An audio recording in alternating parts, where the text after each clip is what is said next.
Well done, the President of the United States, for cutting the U.S. aid to Africa or to some African countries, because technically, even though we know these are not aids, because we know that these are indirect bribe, because no country is going to be giving you their hard-earned taxpayers' money for free.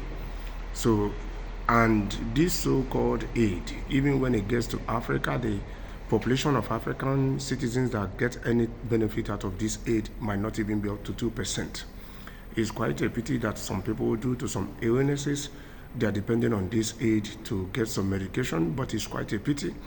But if the Africans that are getting any form of medications or any form of help from these aids are not even up to 2%, it is to our own detriment, because 99.99 some percent of this so-called aid money, our leaders are looting it out of Africa.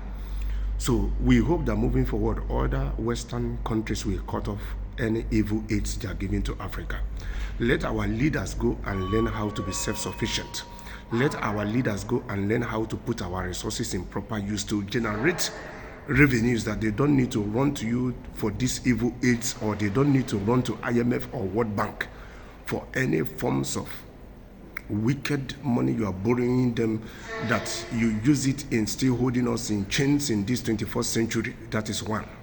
Number two, every African country must rise up to this occasion, because we have to start asking ourselves serious questions.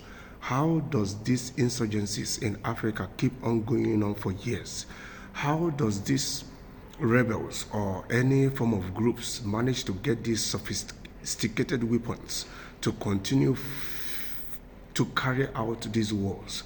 So it is high time every African country should put the proper measures to control every activities of, be it foreign NGOs, be it local NGOs, because based on the informations that are coming out recently, the rumors we have been hearing in the past, there's some elements of truth in it, that some of these NGOs are another tool the West are using in our soils to cause division, to arm any form of rebel, to fuel any form of conflict, because when the people are united, they will not be looting our resources in the numbers and volumes they need them. And we should bear in mind as Africans that these people need our resources now. They are transiting to greener technology far more than ever.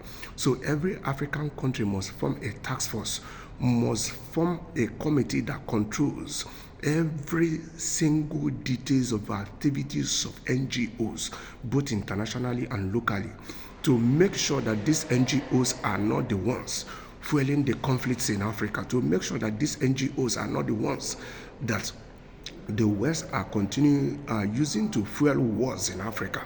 Yes, African country, the time has come. We must rise up to this situation and tackle it once and for all, so we can have a total control of our sovereignty and have total control of our resources in order to transform Africa.